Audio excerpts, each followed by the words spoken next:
Radio Pirate. Ah, mes chers auditeurs. Radio Pirate.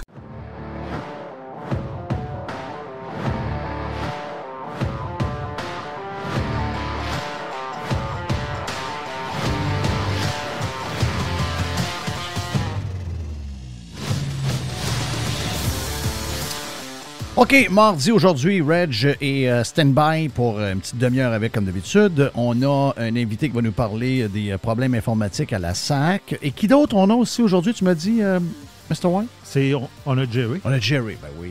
Une petite boîte. Ben oui, on a Jerry. Ben moi, je suis déçu. Je suis déçu de ton ouverture. Moi, j'étais sûr que tu allais ouvrir en disant bonjour tout le monde. Ben oui, mais bonjour tout le monde. Là. Bienvenue dans le balado. Il y a des gens qui me disent qu'ils appellent ça un podcast. Moi, je ne comprenais pas c'est quoi ces podcasts. Là. Moi c'est un balado, là.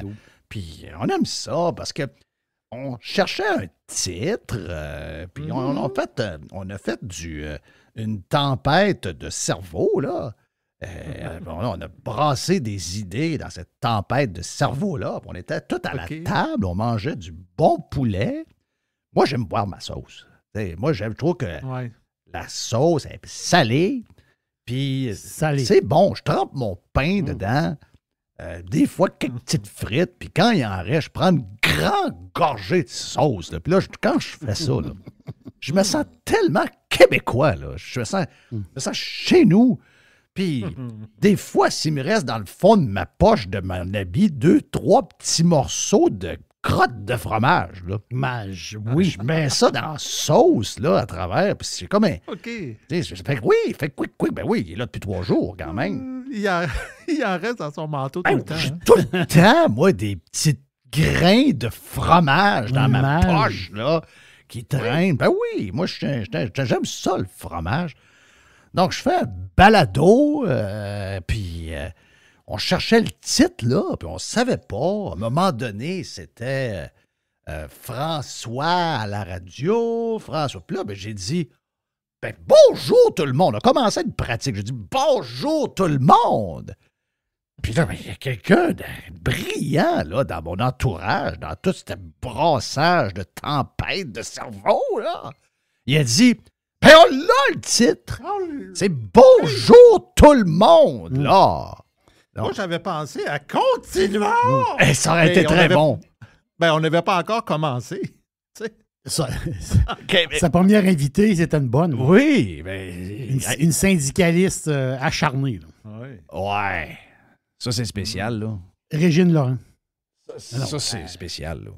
Une grande syndicaliste. Là. C'est la première invitée. Oui. Ça en dit long sur... qui veulent charmer, puis tu sais, c'est pas un gars d'affaires, là. T'sais, on sait qu'en ce moment, les gars d'affaires, ils évitent le Québec parce que le Québec, c'est rendu trop compliqué. Puis la première que tu vas voir, c'est la madame syndicale enragée. Puis elle a même dit, on va faire jouer, elle a même dit qu'elle est prête à y arracher le cou, là. Elle est prête à l'étrangler. Non, l'étriper. L'étriper. Okay. Bonjour, Régine Laurent. Il faut peut-être mettre plus d'incitatifs financiers, de primes. De congés. Enlevez-moi pas mon congé, parce que je vous ai trippé. Okay. Comment ça se fait que dans les établissements... excuse-moi, là. Quelqu'un que je connais pas et qui est en dessous de moi, là... Moi, je PM, là. Quelqu'un rentre dans mon bureau, c'est une syndicaliste, puis elle me dit qu'elle veut m'étriper, là. ça commence mal, des négos. Elle n'est pas au courant de ce qui va arriver, là. En tout cas, si c'est un bonhomme, il ne touchera pas à terre. Il va sortir, puis il va sortir très, très, très vite. Ah ouais, tu veux étriper le PM du Québec, toi, on va te montrer c'est qui mène. Ah! Ils ont quand même gardé ça comme teaser. Ben oui, c'est quand même spécial. Mais s'il reçoit Fitzgibbon, est-ce que c'est Fitzgibbon qui va animer? Oui. Ça va être le DJ. Ça va être lui. Ah oui, ça va être le DJ, ben oui.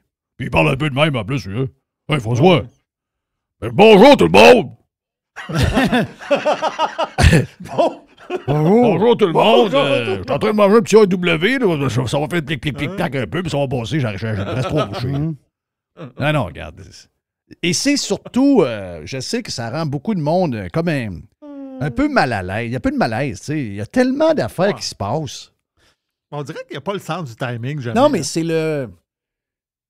Tu sais, je veux dire, on a parlé un peu ce matin sur Radio Pirate Prime. Allez vous inscrire si vous voulez vous joindre à nous autres sur radiopirate.com. Puis on en a parlé, tu sais, je veux dire, c'est très dur d'être constructif et positif en ce moment parce qu'on est carrément rentré dans le mur qu'on parle depuis des années, même une couple de décennies. On est dedans et on le vit live. On va le savoir plus tard qu'on était dedans. On va savoir quand tout va être à terre en ruine.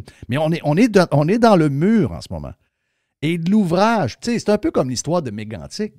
Tu sais, hier, on l'a souligné, il écoute Mégantic, puis, je veux dire, écoute-le, mais va pas faire un tweet là-dessus parce que, je veux dire, ça saigne de partout, là. C'est pas le temps de montrer que tu écoutes.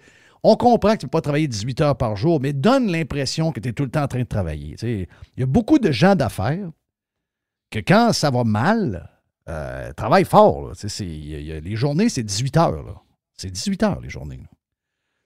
Quand ça va pas bien, c'est 18 heures. S'il y a un gars qui a une entreprise, puis il est en train de jouer avec la survie de son entreprise, d'après moi, si sa femme a dit « Hey, chérie, on va écouter Mégantic à soir. » Hey, vas-y, oui. Chérie, Chris, j'ai pas le temps, moi, là. On va écouter Bonheur d'occasion. Tu sais, nous autres, hier, on avait une grosse journée de fou, là. On ne filait pas trop. On a une genre de grippette depuis 2-3 jours. Puis on avait une grosse journée aujourd'hui, puis on avait une grosse journée hier. Hier, à 9h30, ma blonde est encore sur le computer. Puis ta blonde fait ça souvent, Jerry. Puis toi aussi, tu le fais. Puis Mr. White le fait aussi. Tu sais, je veux dire, mais là, à un moment donné, je dis à ma blonde, ouais, ça attends-tu de décrocher un peu vers 8h30? Tu sais, attends-tu de décrocher un peu justement de te coucher pour être sûr que tu changes les idées? Elle dit, j'ai pas la tête à ça, 0-0-0.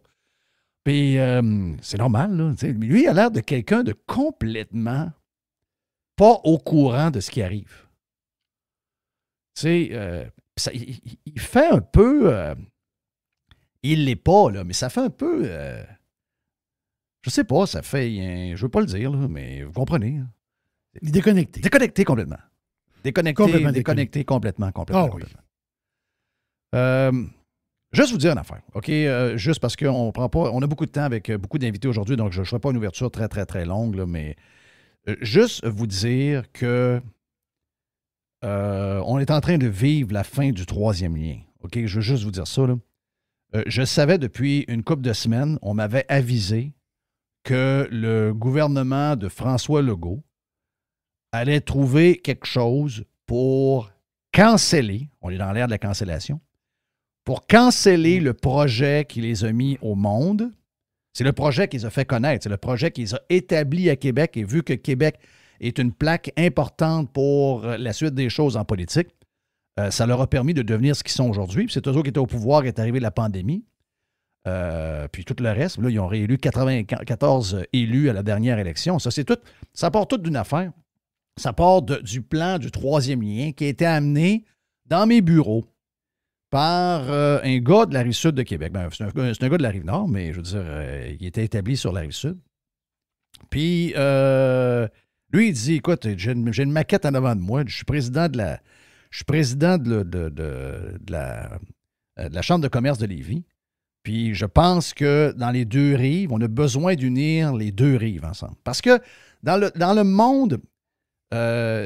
monde des affaires, ils sont bien tannés de l'histoire des... un peu la vieille mentalité de chicane qu'on a eue, surtout avec la bombe et l'autre. Eux autres, ils veulent voir une place. Ils veulent avoir une place. Bon, y a-tu deux maires, y a-tu un maire, mais ils veulent que ce soit la même place. Que tu sois sur la rive nord, la rive sud, il faut qu'on soit tous ensemble, il faut qu'on pense en fonction de ça. Donc, ils sont arrivés avec l'histoire du troisième lien.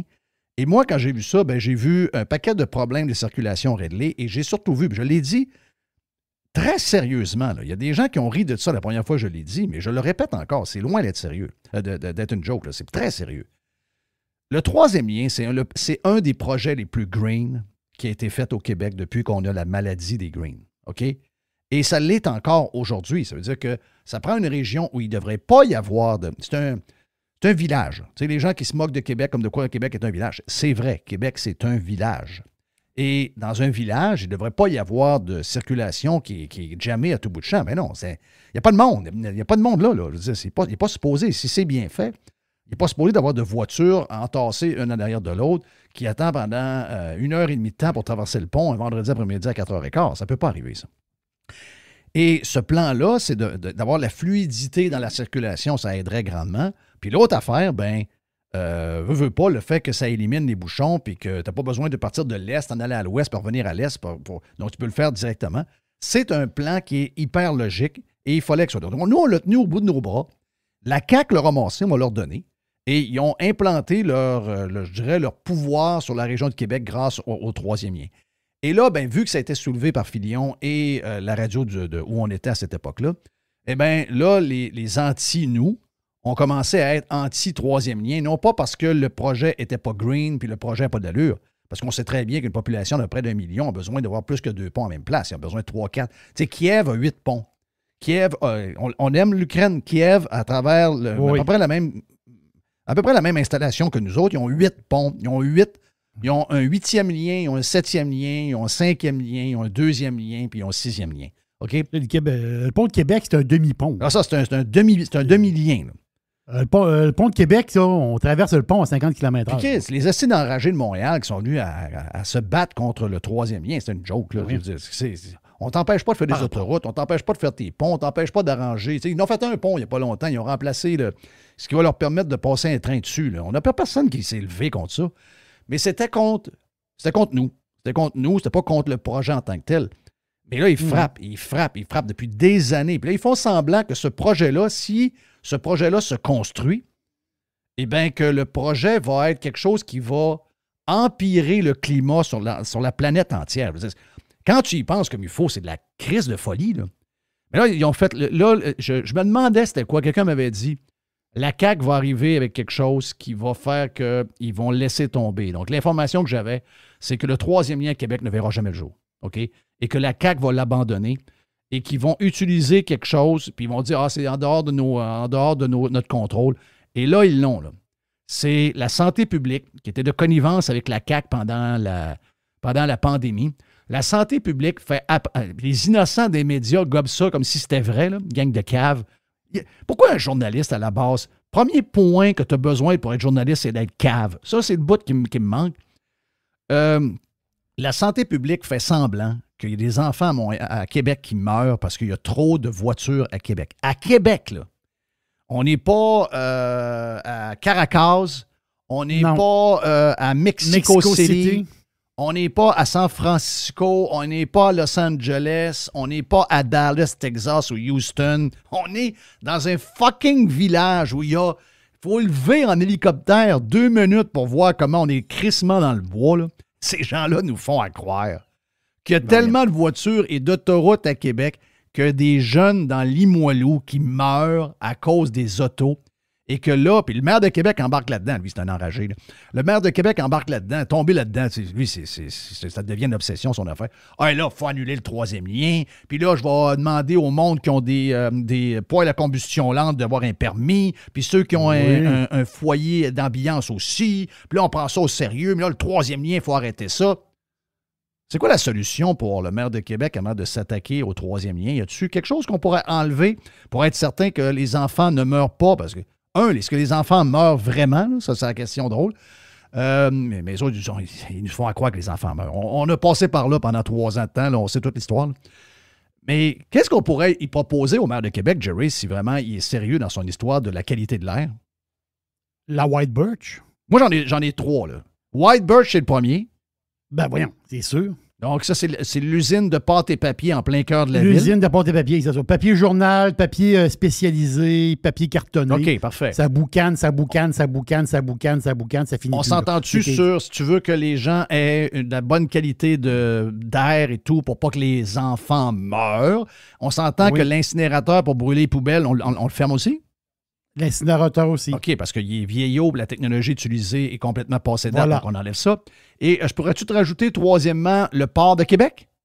Ben oui, le port de Québec. OK, voilà. Ben oui. On ferme la poussière rouge. Donc, on ferme le port de Québec. Quand tu auras fermé ça, là, quand tu auras fermé la White Birch, quand tu auras fermé l'incinérateur, va voir Girard au port de Québec. Ouais, va voir Mario Girard au port de Québec. Va dire qu'on va fermer tout ça ici, là, pour la qualité. Ouais, puis va voir le bonhomme Peter Brand. Oui. Qui va t'accueillir dans sa maison Connecticut avec Stephanie Seymour, qui est l'ancienne mégastar, sa femme, l'ancienne femme à Axl Rose de Guns N' Roses, la fille dans la vidéo November Rain. Elle est mariée avec le propriétaire du gars de l'usine White Birch. Elle est mariée, ils ont des enfants, là, il y en a un des 3 qui s'est suicidé, là, mais ils sont ensemble depuis toujours. Là. Après qu'elle s'est séparée de Axl Rose, elle a marié ce gars-là. Va cogner à la porte et dit... Comment est-ce qu'il parle, lui? Non. Hey, bonjour, Madame Victoria's Secret Roses. Est-ce que je pourrais parler à Peter, please? Là, le gars arrive, tic. Ouais, yes. Hey, Peter, c'est Mayor Québec. You need to shut down the white birch thing in the city. On va dire de quoi? D'après moi, ça n'arrivera pas, là. Ça n'arrivera pas. D'après moi, il va se revirer dans ses shorts. Le shorts. port de Québec non plus. Et non. Puis l'incinérateur non plus, là. Mais moi, il faut que je dise à la Ville de Québec si j'ai un poêle à bois. Là. Oui! Alors, c'est de la folie pure. Non, c'est n'importe quoi. On est dans la... C'est de la folie. Ça... Mais comment ça se fait qu'on est entouré de cinglés de même? Qu'est-ce qui est arrivé, donc? C'est quoi qui nous est arrivé, là? Collectivement, toute la gang de même. C'est donc bien capoté. Mon nom est Jeff Fillion. Bon début de show. On est sur Radio Pirate Live. Plus de Radio Pirate, vous allez vous inscrire sur radiopirate.com pour avoir le Prime. Dans quelques instants, c'est Régent qui se joint à nous. Puis on a d'autres choses aussi pour vous autres d'ici la fin sur Radio Pirate. On vient. Online. Worldwide. Radiopirate.com. Radio Pirate. Ah, mes chers auditeurs. Radio Pirate. Dans quelques instants, on a un invité qui va... un vrai gars d'informatique qui connaît ça, puis il va nous dire qu'est-ce qui se passe avec la SAAC et tout ce qui arrive en ce moment au gouvernement du Québec. Appelons ça l'histoire Éric Kerr / la SAAC. Donc, on va parler de ça avec lui. Mais pour l'instant, c'est le temps d'aller parler avec Régent Tremblay. La chronique de Régent Tremblay vous est présentée par les sauces Fire Barnes. Fire Barnes. Fais-toi plaisir, mets-en partout. Reg! Es-tu de bonne humeur, mon ami Reg? As-tu regardé dehors? Oui. Et voilà. Ben oui, non, mais, on est bien. Julie est allée magasiner jeudi à Delray et donc elle a accroché Saoudi contre un trottoir. Oh! Et donc, c'est ça. Je me suis occupé de ça. Je suis allé chercher Saoudi un matin là, chez West Palm Beach, Audi West Palm Beach, sur Okeechobee. Ce qui m'a frappé, c'est j'ai eu l'impression que je rentrais à l'hôpital aux États-Unis. J'ai été soigné l'année passée. Ça a pris 4 minutes. J'ai même pas eu le temps de rejoindre Louise pour avoir le numéro de l'assurance que j'étais déjà accepté aux urgences. Puis, je te dirais, j'avais un menu j'avais 7 choix pour le souper. Et je te dis que je te parlerai pas des déjeuners, puis des salades, puis etc. Puis évidemment, par contre, ça a coûté 107 000 pour 24 heures. Ça a coûté 107 000. Mais ce matin, j'avais déjà remarqué en allant porter l'auto, mais ce matin, j'arrivais. Je veux dire, on dirait qu'ils ont regardé la notion du service. T'as 2 messieurs qui t'accueillent quand tu rapportes leur voiture, qui t'ont prêté, la voiture de courtoisie. Puis, ils t'offrent un café en attendant, mais ça va prendre au moins 5 minutes à préparer la facture. Puis là, il y a une jeune fille qui va dire, M. Tremblay, on va aller vous chercher la voiture réparée. On l'a lavée en dedans et en dehors, puis elle va être juste là à la sortie. Puis là, sérieux, là, je regardais ça comment, d'abord, je te parlerai pas de la propreté, je te parlerai pas, mais c'est le service, le personnel. Et je me dis, mais la facture, un alignement 416 $, là. Ouais. Quand même. C'est ça. Ouais. Un alignement 416. Ouais. US. Ouch! C'est ça. Puis là, ils n'ont pas fini de t'appeler, là, parce qu'ils vont t'appeler pour te dire, bon, finalement, voulez-vous vendre votre voiture? On pourrait vous donner un prix que vous ne pensez pas avoir. On aurait une autre pour vous autres, au même prix, pas cher. Là, ça va, tu vas en avoir, là, par la malle, ça va rentrer pas à peu près, je peux te le dire. On a eu un très bon service au restaurant aussi cette semaine, quand on est allé manger ensemble mardi passé. Ah, c'était génial. Et dirais-tu que si on avait eu une caméra, même pas, un micro, il y a des oreilles qui auraient scellé partout. Oui, c'est un podcast. Il est disponible, ce podcast-là? Encore. Il est tout dans ma tête, mais... Il est inutilisable. Non, on a mangé avec Serge Fortin, l'ancien vice-président TVA, LCN, puis celui qui a lancé TVA Sport. Et mais comment je te dirais ça, donc? Il est resté plongé, hein? Il est-tu allumé? Oh, il est dedans. Il est allumé. Il est dedans en tabarouette. Je vais te dire de quoi. Je peux te dire qu'il voit bien des affaires parce qu'on se texte. Je sais qu'il te texte aussi beaucoup. Donc, il s'en passe des affaires dans sa tête. Il n'est pas retraité, ben, je peux te le dire. Non, puis je pense que, si j'ai bien compris, mettons qu'il y aurait des ambitions. Oh. Des ambitions, oui. Il y a des ambitions. Oui, des ambitions. On va mettre ça, on va mettre ça de On main. va mettre ça de main. Des ambitions. Et ça se peut que tu fasses partie des ambitionnés. Ben voyons. C'est beaucoup d'infos, ça. Là. On arrête. Exact. Ben, tu sais, des fois, là, tu peux arriver dans un genre de meeting, meeting, un souper rencontre, là, où tu ne connais pas la personne. Puis ça peut être correct, mais je veux dire, après, tu dis, je ne le reverrai pas, là, ça n'a pas cliqué tant que ça. Mais sérieux, moi, j'ai bien aimé. Là. Je pense qu'on a cliqué pas pire. Là. On a des. D'abord, il est arrivé avec une calotte des Dolphins. Donc là. Ça nuit pas, là. Ça nuit pas. Pour partir une bonne relation, j'ai dit, y a-tu fait par exprès? Non, j'ai tout de suite senti que c'était un vrai partisan des Dolphins. Donc, à partir de là, la table était mise. Puis, non, je pense que ça peut arriver souvent, même en vieillissant, c'est plus l'inverse que ça. C'est que souvent, tu vas avoir des gens avec qui tu vas cliquer, mais pas tant que ça. Là. En vieillissant, on dirait que des fois, le monde, tu sais, le Joe connaissant, là, que, anyway, tu connais déjà 125% de ce qu'il va te compter. Oui. Tu le laisses aller parce que, lui, il n'écoute pas beaucoup puis il fait juste jaser. Tu sais, ça vient tannant. En tout cas, mais c'est aussi, sans que personne dévoile des secrets, il reste que les grands cadres supérieurs, je veux dire, ils l'ont vécu, la pandémie, eux autres aussi. Ah oui. Mais pas avec le même regard qu'on a eu. C'est intéressant de, tu sais, là, la pandémie, c'est fini, là, tout disparaît, puis il n'y a plus rien, puis ceux qui écrivent des livres en France ne sont pas invités dans des émissions de mainstream, puis il ne s'est rien passé dans la pandémie, là. Il n'y a pas de dépression. Je trouve ça drôle de voir que les médias qui nous ont parlé 24 heures sur 24 pendant 3 ans de la pandémie, subitement, ne parlent plus de la pandémie de la COVID. C'est comme si c'était rien arrivé. Puis là, il sort plein d'infos, mais là, les autres, ils sont comme rendus. On est rendu ailleurs. Les maladies cardiaques, là. Les maladies cardiaques. Moi, je ne peux pas faire le lien à 100%, puis je ne peux pas le dire, puis je ne peux pas accuser personne. Moi, j'ai eu la 3e dose, puis 1 mois après, pour la première fois de ma vie, j'ai eu une inquiétude cardiaque. Tu sais, puis je me suis ramassé à l'hôpital à West Palm, à Lake Worth, puis après ça, à l'Institut de cardiologie à Montréal, en nucléaire. Puis personne ne va faire le lien, là. Mais comme par hasard, des problèmes cardiaques, surtout chez les plus jeunes, c'est 14% de plus l'année passée. Ouais.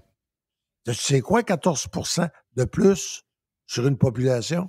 Je n'ai jamais lu aussi souvent le mot « est décédé subitement » de toute ma vie. Jamais lu autant le mot « subitement ». Jamais. Puis ce matin, il parle de COVID. Moi non plus, je suis à la même place que toi.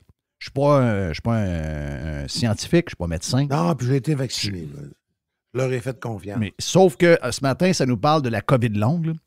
Beaucoup de gens profitent de la COVID longue parce qu'on ne peut pas la trouver pour. C'est un nouveau burn-out.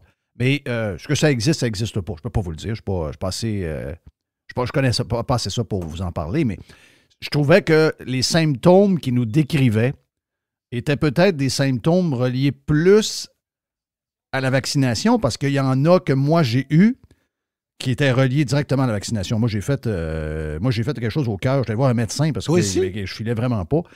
Ben oui, je suis allé voir un médecin. Moi, j'ai été pendant facilement 4 mois à avoir des palpitations quasiment à la minute et demie. Là. Puis c'est à partir du jour au lendemain.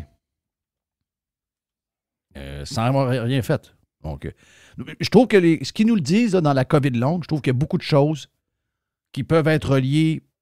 Et encore une fois, je ne suis pas spécialiste, je ne peux pas vous dire que c'est ça, là, mais ça peut être relié autant à la vaccination un peu trop intense que finalement peut-être à la COVID longue en tant que telle.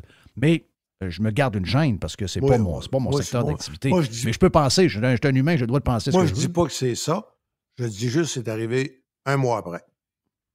Et je te donnerai d'autres de nos amis que Arythmie est rentré, s'est fait soigner, lui, en octobre-novembre. C'est exactement un mois après sa 3e dose. Et, ça m'a donné un mois après la deuxième, moi. En tout cas. En tout cas, regarde. Hey, parle-moi donc de l'histoire. C'est une belle patente, ça. Puis je sais que tu es quand même assez proche de PKP, puis vous jasez toutes sortes d'affaires, puis vous êtes plus proche que, mettons, Boss, qui a un chroniqueur vedette depuis 40 ans dans les journaux, 45 ans dans les journaux du Québec. Là. Vous êtes plus proche que ça. Mais tu dois avoir des petits in un peu sur l'histoire des Alouettes de Montréal. Bon, la raison, je pense qu'on a déduit que c'était relié à de l'exposure pour l'Ouest canadien, pour sa nouvelle compagnie de cellulaire, c'est peut-être ça. Mais je veux dire, tout le brouhaha alentour de ça, ça a comme surpris tout le monde. Et là, oublie pas, c'est le propriétaire de TVA Sport, c'est le propriétaire, donc, le compétiteur de Bell, le compétiteur, donc, de TSN, de RDS, Est-ce que c'est vrai, j'ai entendu entre les lignes, que les nouvelles sur parce que c'est une bonne nouvelle pour le marché de Montréal. Mais c'est le retour des Alouettes. Puis une bonne marché pour Québec. C'est une très bonne nouvelle. Le monde aime ça, venir aux Alouettes quand ça a de l'allure. Ben oui. Voyons donc. Mais ça n'a pas été jasé bien, pareil, dans les autres médias. RDS, c'est le record. C'est eux autres qui ont les droits. La propriété télédiffusionnelle, c'est TSN RDS, pour les Alouettes et pour toute la Ligue. Et le commissaire de la Ligue, Ambrosi, était présent en conférence de presse avec un petit machin dans l'oreille parce qu'il savait bien que ça se parlerait beaucoup en français. Et moi donc, je regarde ça, tu sais, je m'installe, puis à TVA, j'écoute ça à TVA Sport. Fait que, à un moment donné, à 11h15, j'ai hâte de voir comment est-ce que c'est traité à RDS. Je m'en vais à RDS, c'était du curling. Je m'en vais à RDS 2, c'était une reprise. Je m'en vais à RDS 3, c'est Sport 30. Pas un mot.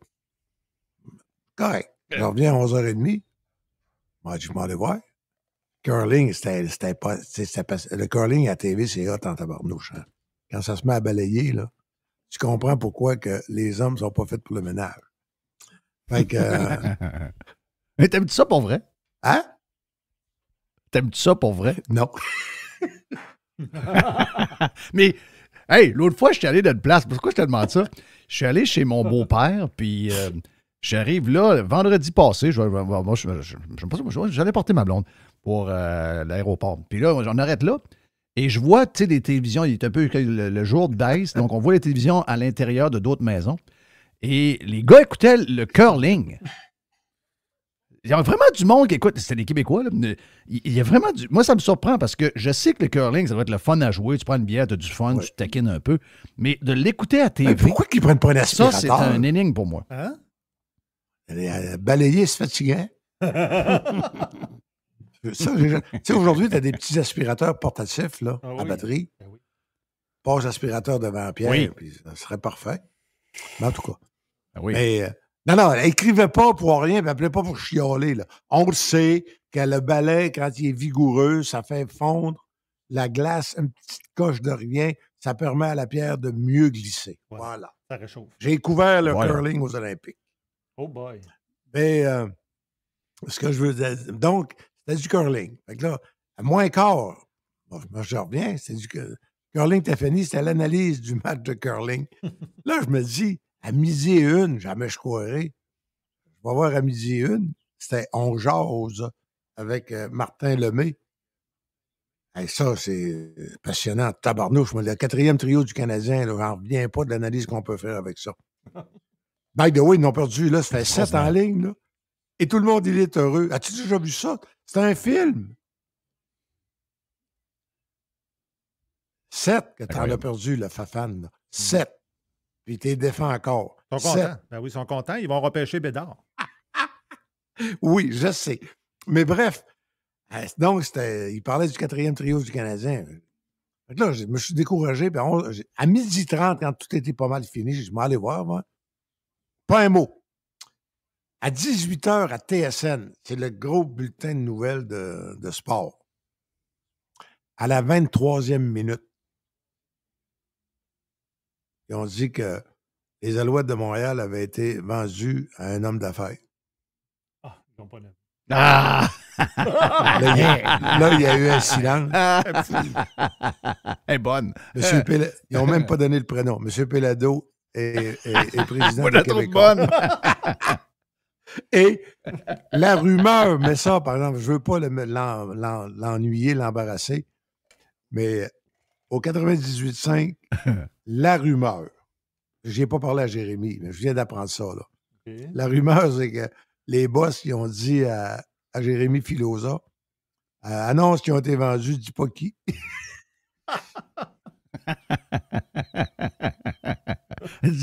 Oh ouais, c'est un gars qui a acheté. Un gars qui a acheté. C'est un gars qui a acheté les Alouettes. C'est un gars de Montréal qui a acheté les Alouettes. Mais ça, par exemple, là, c'est pas confirmé.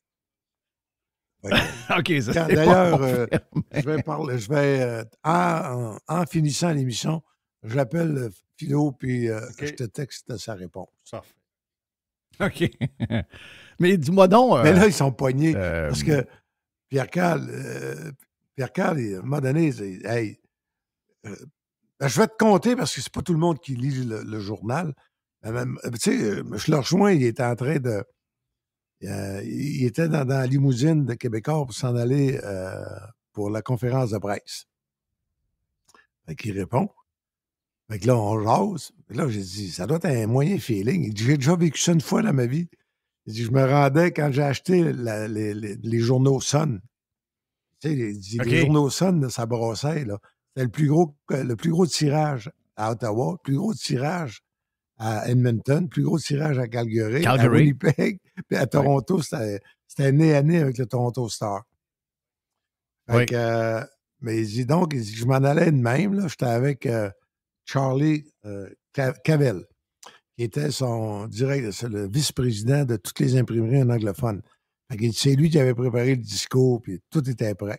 On arrive là, il y a comme un atrium, c'était noir de montre, le monde du Toronto Sun. Fait que là, il arrive, il se tapoche le veston. Il avait oublié ses lunettes. Il n'est pas capable de lire. Oh!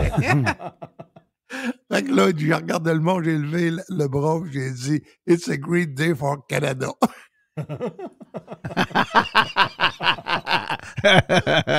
pensais qu'elle allait dire que c'était quand il se sentait comme à la journée qui est arrivé dans le basse-ville de Québec pour le mariage. Ah oui, c'était beau, ça. Ben, écoute bien, célébré par le maire Lebaume. Mais bref, mais là, il dit, on n'insistera pas trop là-dessus aujourd'hui.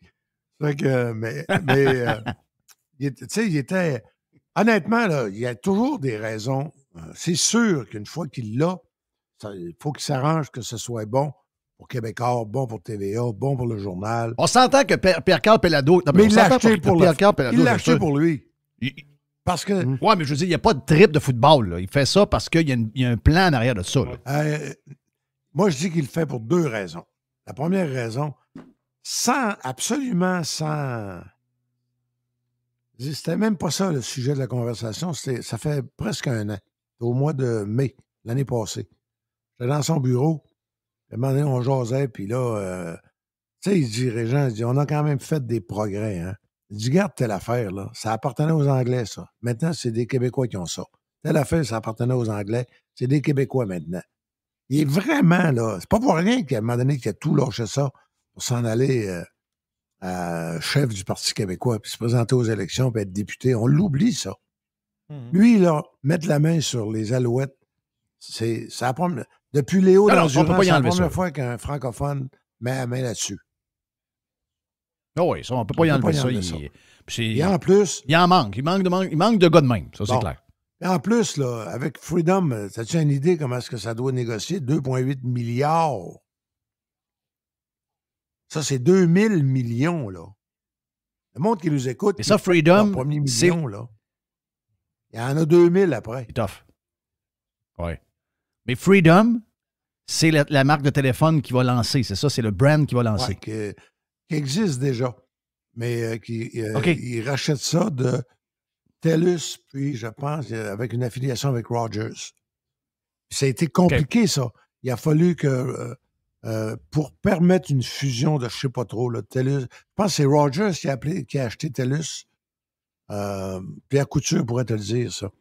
Mais il fallait qu'ils vendent quelque chose pour ne pas être en situation de monopole.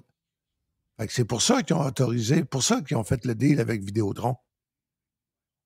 Ouais. Ils étaient forcés de vendre une de leurs marques. OK, c'est ça l'histoire. C'est ça l'histoire. Okay. Mais tu sais, une fois qu'il va l'avoir, là, Pierre-Carl Péladeau, penses-tu qu'ils vont se tasser pour lui ouvrir le champ pour qu'il fasse de l'argent le plus vite possible? Voyons donc. Non. Ça va être une bataille, ça. Tous les jours. Toutes les heures. Mais j'ai été surpris.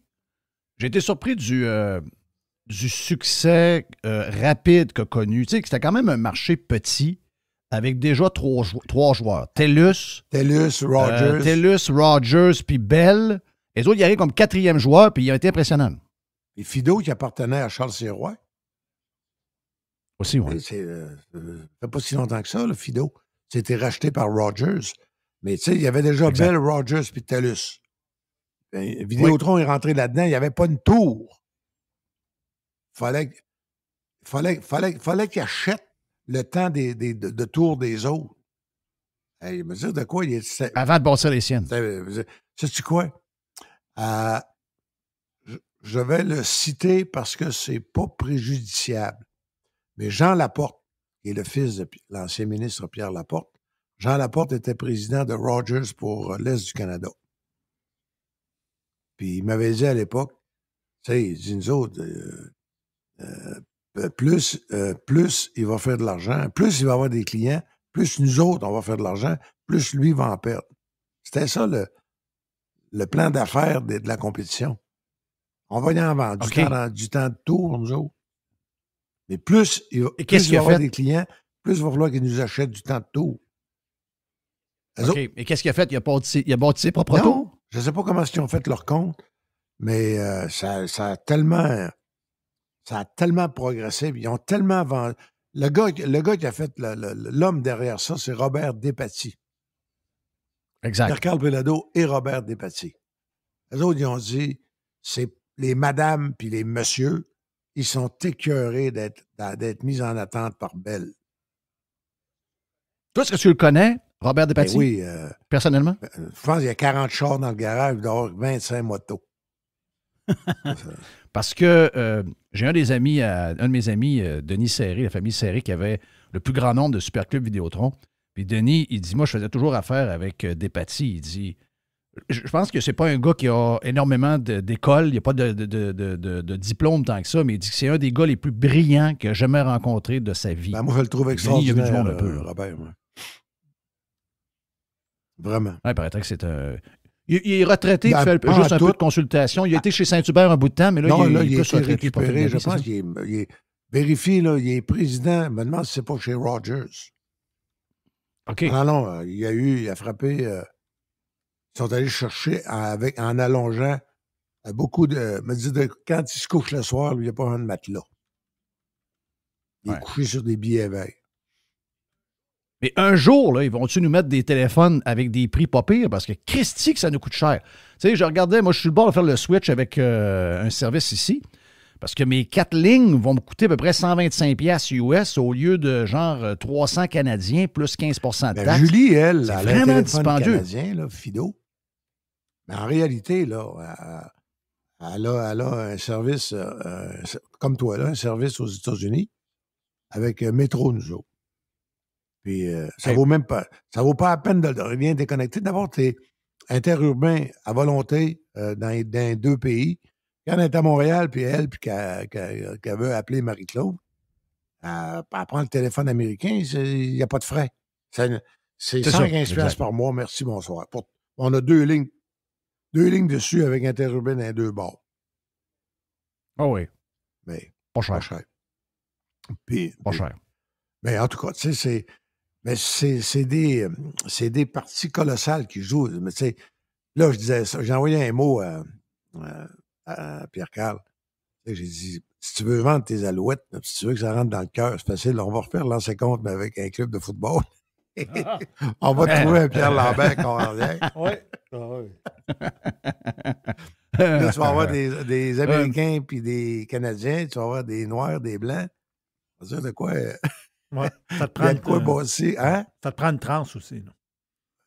Ah ben là, arrête. Là. Oui. Oui, ça prend des. Oui, ça prend ça prend de la diversité. Pas de ça. Mais avant que tu partes, je peux-tu te demander, je sais que tu suis le football américain.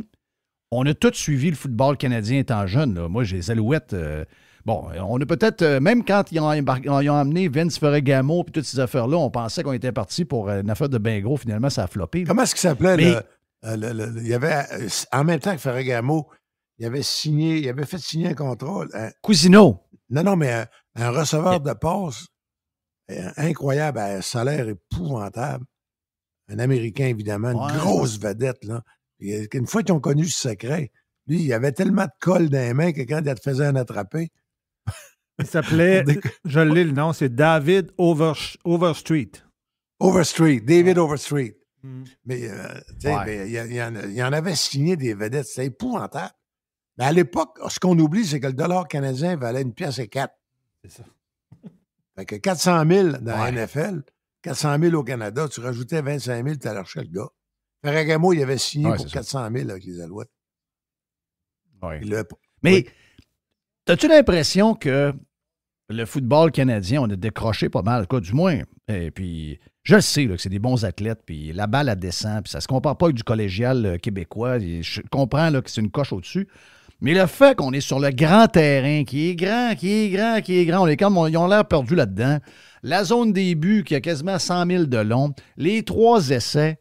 Je comprends qu'il y a l'histoire derrière ça, mais on n'est pas dû pour s'arrimer avec les règles que tout le monde suive. 4 essais, même terrain, à peu près le même genre de West Coast offense. Je comprends, là, mais des fois, j'ai l'impression que c'est pas le même sport. Puis moi, mais c'est si pas le même sport. Moi, tu as perdu beaucoup de monde. C'est pas le même sport. Non, et dans le reste du Canada, là, as-tu déjà demandé à un Canadien anglais de se définir? Il va dire, hey, I'm not il y a le dollar canadien, il y a le dollar canadien, il y a l'hôpital, puis il y a le football. Parce qu'il se définit par la négation. En tout cas, je ne suis pas un Américain. Puis, non, c'est je ne suis pas un Québécois. Alors, t'es quoi? Je ne sais pas, mais je ne suis pas un Américain. Je comprends. Fait que c'est la comparaison qui fait mal. On l'a eu. Je ne sais pas si tu es venu à des matchs de la machine, toi, dans le temps. Et moi, j'ai connu bien avant ça, là, il y avait eu le Rifle, que Sam Echeverry. Les Concordes? Mais les Concordes, c'était du football canadien. Okay. Mais c'est la machine, c'était du football américain. Et, c'est ça, c'est une ligue. Oui, dans la World League, dans la Ligue mondiale, ils jouaient contre Barcelone, ils jouaient contre Londres, ils jouaient contre la Caroline. Ouais. C'était Roger Doré, l'ancien vice-président marketing de Labatt, qui était président de l'équipe. Puis, il y avait eu 49 000 personnes le premier match. Mais à un moment donné, tu réalises, c'est encore pire la comparaison. Quand tu joues à 4 sur un terrain de 100 verges, 4 essais, comment je te dirais ça? Donc, là, tu es nez à nez avec la NFL. Nous autres, on peut toujours dire que le joueur de ligne pèse 240. C'est normal. Il faut qu'il court, le terrain est grand. Mais à un moment donné, là, tu sais bien que dans la Ligue, dans la NFL, il pèse 2,85, 300. Puis tu sais que le receveur de passe dans la NFL, il ne l'échappe pas, la balloune. C'est dans un rayon de 3 pieds. Puis tu sais que le carrière, il a un bras à bobiner incroyable. Mais au football canadien, ton carrière, ça y prend un bon bras, mais il faut qu'il court. Parce qu'à 3 essais avec le terrain comme il est, ça blitz tout le temps, là. C'est du blitz à tout le temps. C'est pas le même football. Moi, non, c'est pas le même. Honnêtement. Ouais, mais le but, Mais le but, c'est de grossir, c'est de survivre. Là. Tu sais, je veux dire, si ta crowd vieillit puis que finalement, t'es de moins en moins là, je veux dire, je comprends, mais je veux dire, s'il y a une fin, quel football scolaire joue à 4 essais, le cégep? Ça, là, il faudrait demander à quelqu'un, mais effectivement, il y a des règles qui sont différentes entre le collège puis la Ligue canadienne de football. Puis, je pense que c'est le collège. C'est collégial qui joue à 4 essais, je pense. Hein? Oui, je pense que oui. En tout cas, il y a au moins 7 tentatives. Mais là, même là, c'est un 4 essais bâtard. Là. Tu joues sur un grand terrain. Parce qu'au Québec puis au Canada, le terrain, c'est 120 par 115, je pense. Non, par 85. C'est 120 par 85, puis aux États-Unis, c'est 100 par 50. Oui, c'est ça. C'est grand, hein? C'est grand, tu dis, toi. Puis en plus, au football canadien, les demi à l'attaque ont le droit de courir avant le snap. Alors qu'au football américain, tu n'as pas le droit. C'est pour ça que la défense au football américain est plus sophistiquée. Ils sont, comment je te dirais ça? Donc, le football américain, une fois que le demi peut courir de côté, mais il ne peut pas courir vers l'avant. Fait que le secondaire, au moins, il y a une bonne idée. Si le centre se court en parallèle, ben, il y a un secondaire qui va le faire. Au football canadien, tout le monde se garoche avant le snap. Oui, tout le monde est parti. Tout le monde est parti. Oh, c'est parti. Voyons, qu'est-ce qu'ils font là, tout? Mais, tu sais, un gars comme toi, là, Jeff, qui suit vraiment le football américain, la perfection, la stratégie, tu dois être complètement dépaysé si tu t'attardes à un match de la Ligue canadienne. Complètement dépaysé. Complètement. C'est pas normal. Puis je peux pas voir comment tu peux. Tu peux apprécier, mais tu peux pas triper.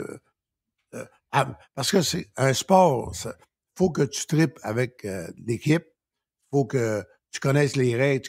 Pourquoi que le Canadien veut pas, ils ont beau perdre, mais tu peux toujours avoir du fun. C'est du hockey pareil. Puis, hier, d'après moi, le monde était. J'avais des chums hier, puis des gens que je connais sont montés y voir la game. D'après moi, il n'y a pas eu de fun, mais c'est parce que les gens ne savent pas voir la bonne chose du Canadien. Une défaite de 2-1, quel est le ratio? Un ratio de 50 2-1. Bon, 8-4, c'est le même ratio, c'est pas pire. Ouais. C'est tellement brillant qu'il faut arrêter là-dessus. Ouais. Thank you, Reg. Bye. Reg Tremblay est avec nous autres sur Radio Pirate Live. On s'amuse, on a plein de sujets après. On se parle de la SAC. Tout de suite après. SAC. Tout de suite après sur Radio Pirate Live, en ce mardi.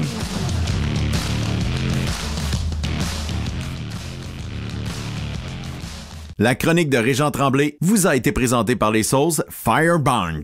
Fire Barnes. Fais-toi plaisir, mets-en partout. Jeff Fillion. Radio Pirate. Ah! Loud noises!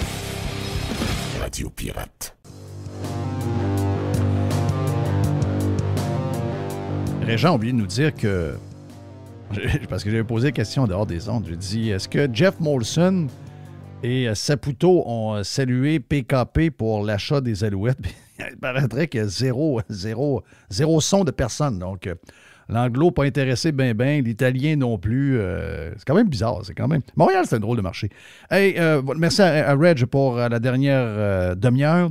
On est prêt à jaser avec Patrick Mathieu, conseiller en sécurité informatique et président du Hackfest Communication. On avait déjà parlé avec Patrick dans le passé sur différents sujets justement reliés à l'informatique. Et là, on veut avoir de Patrick qu'est-ce qu'il pense de ce qui se passe à la SAAC. Bienvenue, Patrick. Salut. Résume-nous un peu ta vision pour que les gens puissent comprendre dans des termes que nous, les plus... on n'est pas des idiots en techno, mais je veux dire, on n'est pas aussi raffinés que pouvait l'être. Comment on pourrait expliquer qu'est-ce qui arrive à la SAAC en ce moment? C'est une grosse histoire quand même. Faut retourner dans le passé, puis ce qui est plate à dire, c'est que les choses n'ont pas changé beaucoup depuis, mais en fait, le problème au gouvernement est un des principaux, c'est le fait que on prend des projets qui sont énormes, qu'au privé, on ne se lancerait pas dans quelque chose. On ne dirait pas d'un matin, on veut mettre 500 millions pour un projet. On commencerait par une petite partie à peut-être 1 ou 2 millions, puis on grossit. Fait que ça, c'est un des problèmes avec le fait que à un certain moment, c'était la majorité, là, ça s'améliore, mais ça reste que beaucoup de personnes à l'interne n'ont pas les connaissances pour faire ces projets-là et la formation n'est pas incluse dans tout ça. Rajoute à tout ça le fait qu'évidemment, il y a du lobbying, il y a plein d'affaires qui se passent. Fait qu'on se retrouve avec du leadership qui décide de faire des projets de 500 millions avec du monde qui ne connaissent pas ça, en choisissant des fournisseurs externes qui abusent les contrats et qui, eux non plus, connaissent pas ça, la technologie dans ce projet-là. Fait que ça fait un beau melting pot de résultats comme on peut voir dans les dernières années, puisque ça, c'est un parmi tant d'autres. Là. Est-ce que, bon, effectivement, il y a... puis en passant, j'entends de plus en plus, non pas 500 millions, là, parce que c'est le montant qu'ils nous ont fait avaler, mais à l'intérieur, c'est plus le montant de 2 milliards qu'on entend en passant. Mais il y a beaucoup de choses, parce que cette semaine, ce qui est arrivé, ou la fin de la semaine passée, Éric Kerr s'est détaché de ce projet-là, parce que beaucoup de monde pense que si le gars est en charge de tout le développement web et toute l'identité québécoise qu'on veut, etc., mais s'il porte ce chapeau-là, il doit être d'une certaine manière responsable de ce qui est arrivé. Voici les infos que j'ai. Patrick, puis dis-moi si tu as ce genre d'infos-là de l'intérieur. C'est pas vrai que le dossier de la SAC et le projet d'identité qu'a Éric Kerr est complètement séparé. Au contraire, ça semble justement au moment où les gens s'inscrivent, où on a l'impression d'être dans la bébelle de la SAC, mais on est carrément dans le nouveau programme que Éric Kerr veut introduire, c'est-à-dire l'identité. Et vu qu'on est au Québec, puis qu'on ne veut pas utiliser des choses du fédéral, donc on ne demande pas le numéro d'assurance sociale, on y va avec la carte soleil et on y va avec l'avis de cotisation donc, du ministère du Revenu. Mais dans les faits, ce qui est le plus drôle, c'est qu'on aurait pu faire quelque chose de très simple parce que Clic Québec fonctionne très bien. Et si on avait fonctionné avec Clic Québec, tous ces problèmes-là ne seraient pas arrivés. Mais on s'entête à vouloir larguer Clic Québec, qui semble être quelque chose qui fonctionne bien, pour un nouveau projet de Éric Kerr basé sur des avis de cotisation, alors que 80% des gens, même si lui il dit que dans un sondage, ça a été demandé que les Québécois savent c'est quoi, parler aux gens qui travaillent dans les banques, parler aux gens qui demandent des avis de cotisation, 80% des gens disent « Hein, quoi? C'est où ça? Avis de cotisation, ils n'ont pas d'idée. » Donc, il y a quand même beaucoup d'entêtement politique dans cette histoire-là avant de tomber dans le côté technique. Là. Oui, tout à fait. Puis, faut le dire, là, je veux dire, c'est pas juste un problème du ministère à Éric Kerr, c'est pas juste un problème de la SAC, c'est pas un problème de Mme Guilbeault, c'est un problème des trois. Les trois sont responsables. Oui, la SAC s'est totalement plantée individuellement, mais ce qu'il faut pas oublier, c'est que Éric Kerr est, depuis 2018, là où le projet a débuté à la SAC, responsable de la transformation numérique, le projet de la SAC étant un projet de transformation numérique. Donc, c'est sûr qu'ils se sont parlé là, depuis toutes ces années-là. C'est sûr qu'ils savent ça. Et logiquement, s'il a un département de transformation numérique, nécessairement, que ça ne soit pas dans son ministère, ben c'est lui qui lead, peut-être pas le projet en tant que tel, mais qui devrait dire comment les choses fonctionnent et comment bien les faire, ce qui n'a clairement pas été le cas ici. Puis là, on attache tout ça avec la nouvelle... Puis là, je ne sais pas si on doit l'appeler l'identité numérique parce que c'est juste le portail d'authentification. On n'est pas rendu encore dans l'identité, ce qui me fait dire que ça risque d'être pire. Mais là, on a un nouveau portail. Comme vous venez de dire que c'est compliqué avec ce qu'ils demandent. Puis pas juste ça. Le portail n'est même pas inclusif. Je ne sais pas si vous avez regardé. Là, j'ai pas fouillé dans les exceptions, dans les petites étoiles, là. Mais du monde qui n'ont pas de permis de conduire, qui n'ont pas de carte REMQ, puis qui n'ont pas de rapport d'impôt, là, il y en a beaucoup au Québec. Tout le concept d'immigration, les étudiants, les réfugiés, etc. Fait que tous ceux-là sont abandonnés. Fait que ça, c'est déjà quelque chose. Oui, mais alors que, mais Patrick, il y a une place qu'on s'entend que tout le monde se sente les mains, là. Puis c'est drôle parce que je suis en Floride actuellement, puis j'étais à renouveler mon permis de conduire de l'État de la Floride, puis je voulais pas aller faire la file parce que, comme n'importe où, il y a beaucoup de monde. Donc, j'ai opté pour la version web et j'ai créé mon dossier en fin de semaine. Et on m'a demandé, j'ai un numéro d'assurance sociale américain, donc j'ai donné mon numéro d'assurance sociale américain et j'ai mis mon numéro de permis de conduire que j'ai entre les mains. Puis mon dossier s'est créé, puis bang! À travers le monde, les gens utilisent, on l'a à la naissance, on a cette carte-là. Je comprends qu'il y a une feuille d'érable dessus rouge, mais on l'a à la naissance, ce numéro-là que tout le monde doit avoir et qui va te donner la possibilité de t'inscrire à un paquet de choses. Pourquoi on est allé vers la vie de cotisation que les gens n'ont pas, proche d'eux autres? Beaucoup de monde se demande c'est quoi cette maudite affaire-là? En partant, moi, je suis à la Réunion, là. Tu sais, mettons, il y a une réunion de production, on est 15, puis on commence à penser à l'identité, comment c'est pas par là qu'on va, s'inscrire, puis tout. Attends, quelqu'un dit, on va y aller par l'avis de cotisation. Voyons donc, on commence à crier. Mais voyons, c'est quoi cette maudite affaire-là? On a un numéro d'assurance sociale. À la base, c'était une mauvaise idée, non? Je pense que oui, ça n'a pas de lien, comme vous dites. Puis en plus, le point, c'est qu'on veut aller vers une identité numérique qui va remplacer le NAS. Mais on ne l'a pas encore. Fait que pourquoi pas utiliser justement ce NAS-là? Puis peut-être votre adresse courante reliée à votre NAS ou quelque chose comme ça, quelque chose de simple que tout le monde techniquement possède, sans discrimination et autres. Mais là, combinez ça avec le fait que ça a été mis en place pour une des premières fois. Là, je sais qu'il y a un autre système, mais plus ou moins personne l'utilise, mais sur un des plus gros systèmes, qui est un des plus grands fails possibles qu'on a vu en informatique au Québec. Fait que les deux ensemble, ça a donné un résultat incroyable là, qu'on voit là. Ça n'a aucun sens. Mais on peut pas dire que ni un ni l'autre n'est pas responsable. Les deux le sont, en plus du fait que, justement, la transformation numérique, c'est sous Éric Kerr. Mais du côté de la SAC, c'est un désastre. Je veux dire, le fait qu'ils choisissent des outils connaissant les fails, les problèmes du passé, du projet Phoenix fédéral qui utilise SAP aussi, et du projet d'Hydro-Québec qui utilisait la même chose, je peux pas comprendre qu'il n'y ait pas d'imputabilité, qu'il n'y ait pas de personne qui se fasse presque poursuivre. Rendu là, c'est de la négligence. Je veux dire, on peut pas... Tu sais, lier ça au privé, tu sais, qu'une entreprise au privé fasse des erreurs, c'est leur problème, ils peuvent disparaître s'ils sont pas capables de faire de la business, mais là, c'est nos impôts, c'est notre argent, faut en parler. Puis, c'est ça la différence. Il y a beaucoup de monde qui disent « Ah, vous chialez contre ça », mais c'est pas ça le point, c'est qu'on paye pour. Puis, on va payer encore, comme tu as dit, on dit 500 millions, mais au final, c'est plus proche de milliards ou plus avec tous les frais, là. Fait que c'est ça qui fait que c'est difficile à comprendre. Puis en plus, dans les entrevues de Mme Guilbeault qui dit qu'il n'y aura pas d'imputabilité, c'est pas grave, le monde n'en veut pas de toute façon. Qu'est-ce que c'est ça? Franchement.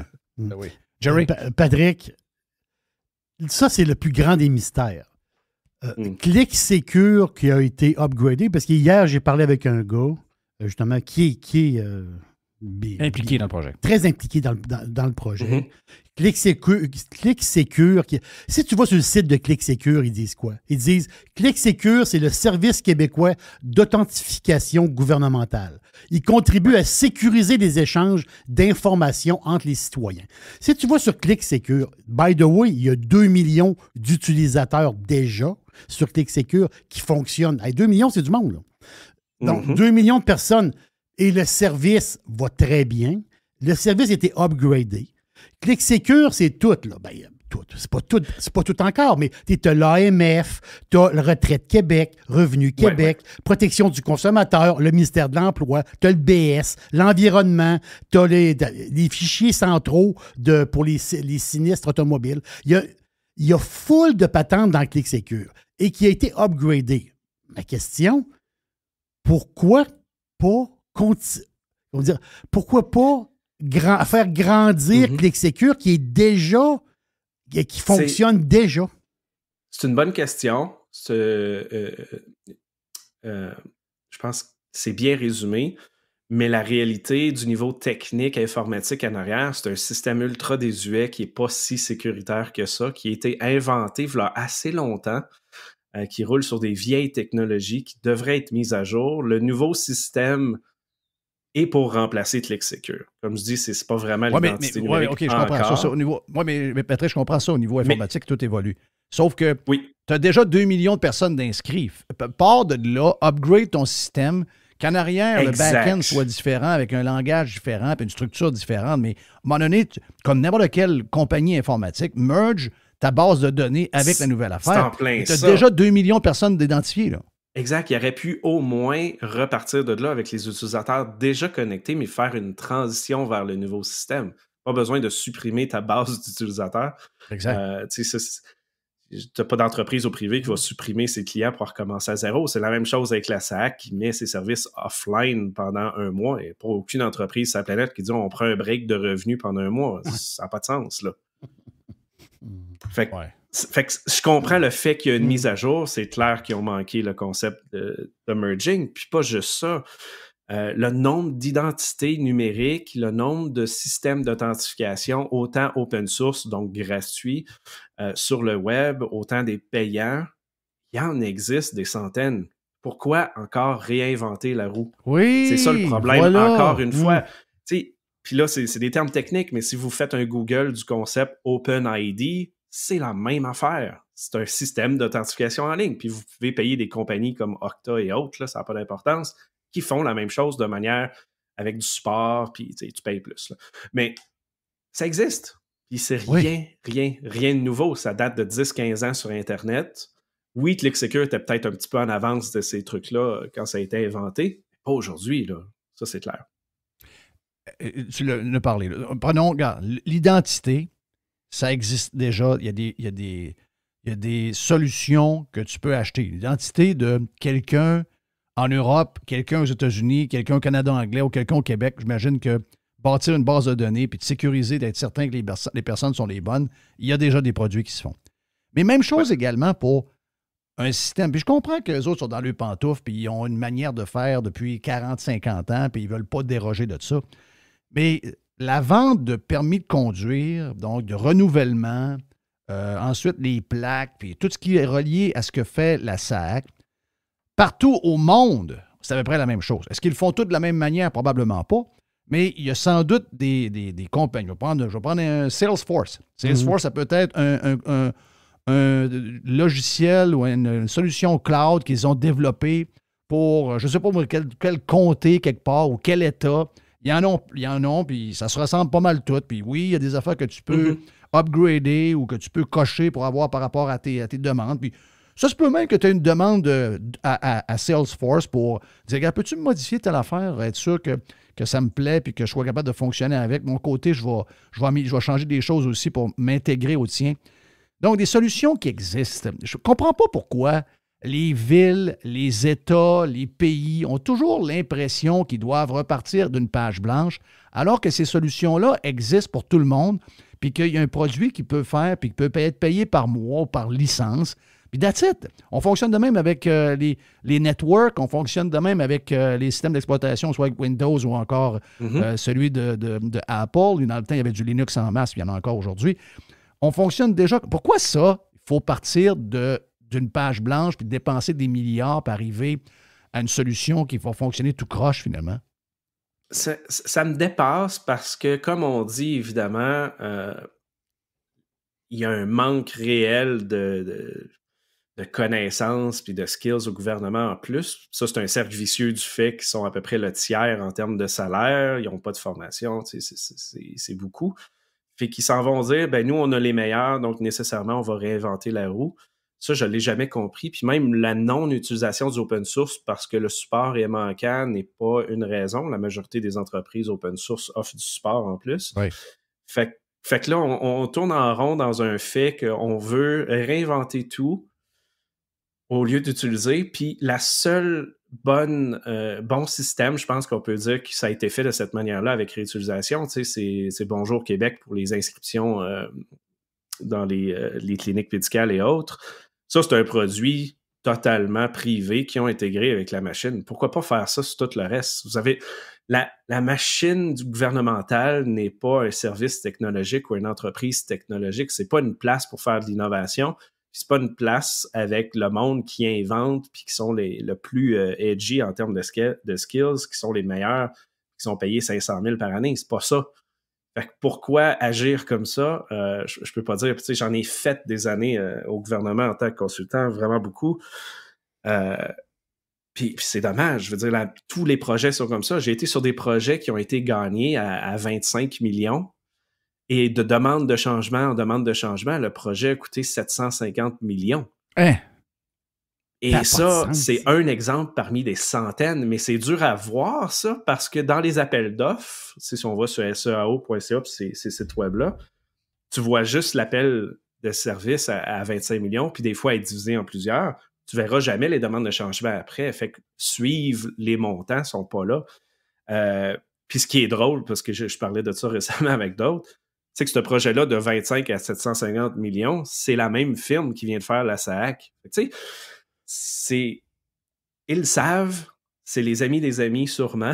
Oh, c'est plate à dire, là, mais au final, pas du on tourne en rond à ce niveau-là. Tant qu'il n'y aura pas, tant qu'on ne coupera pas une grande majorité de leadership et les certaines personnes qui bloquent tous les projets parce que ça ne leur tente pas d'apprendre, parce que solitaire est très important, c'est un bon jeu de cartes, oui. On va rester dans ce mode-là. Là. Mon premier mandat au gouvernement, j'ai été assis à côté de quelqu'un pendant 6 mois qui a joué à solitaire pendant 6 mois. Oh, arrête. C'est ça, tu sais, je suis rentré dans des salles de réunion, la lumière est fermée, là, tu t'en vas en réunion, là, il y a un gars qui se lève, qui était couché sur le tapis en arrière de la table. Ça, c'est classique, là, il n'y a rien de spécial là-dedans. Puis je dis pas que c'est la majorité, c'est pas ça le point, c'est un pourcentage faible, mais ce pourcentage faible-là impacte la machine, vous n'avez pas aucune idée comment, là, c'est incroyable. Ah, je vais défendre Éric Kerr. OK? C'est dur, là. Je vais essayer de me concentrer. C'est ça, concentre-toi. Oui. OK, parce que j'ai déjà été impliqué dans quelques affaires au niveau informatique. Et tu rentres d'une place. Il y a 25 gars qui ont dans je prends une petite affaire, une petite entreprise. Tu arrives avec une solution clé en main. Puis là, ben, les boss qui sont là, ils ne savent pas trop. Là, ils ont de la misère à prendre le email sur le téléphone. Donc, ils mettent quelqu'un qui est en charge de la patente. Là, Et là, tu rentres dans la salle. D'abord, premièrement, tu sens, ils te regardent déjà avec des gros yeux. Ça veut dire que, bon, c'est qui le gars qui arrive avec une solution qui veut s'arrimer sur mon système puis mon passé? Nous autres, on est là depuis 20 ans. Puis tout ce qu'on a fait, c'est homemade. Puis il ne viendra pas ici s'embarquer dans nos patentes à nous autres. Donc, tu le sens tout de suite dans les yeux en rentrant.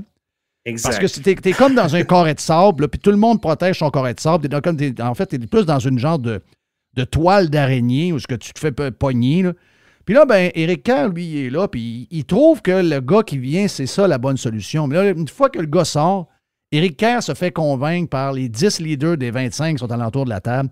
Ouais, mais tu comprends pas, là. Nous autres, là, toutes nos affaires, c'est homemade, puis c'est fait ici, puis si on fait ci, ça va avoir telle répercussion, puis il va falloir faire telle autre affaire. Là, finalement, le gars, il arrive là avec plein de bonnes intentions, mais il est pogné dans une gang qui, d'abord, pense à leur job, pense à leur cul, veulent pas aller vers l'extérieur parce qu'ils savent très bien qu'ils vont perdre le contrôle de la patente. Il y a ça beaucoup là-dedans, là. Mais c'est ça que je veux dire par faible pourcentage de personnes qui impactent la machine. C'est exactement cette description-là. Le monde qui ne veut pas changer, s'améliorer, puis qui bloque les projets. Puis ce qui est dommage, c'est qu'il y a beaucoup de ces personnes-là qui se font promouvoir dans des meilleurs postes avec des meilleures conditions pour les tasser des projets parce qu'ils bloquent ces projets-là. Fait qu'au lieu de les mettre dehors parce qu'il y a un syndicat, on leur donne plus d'argent. Imagine ça. C'est incroyable. Ils ont une promotion. Non, ils ont des promotions. Puis j'en ai vu plusieurs. Puis là, imagine, tu travailles avec la personne, elle bloque tout ou elle comprend absolument rien de ce qui se passe. Puis tu es obligé d'être là. Puis surtout quand tu es du côté consultant.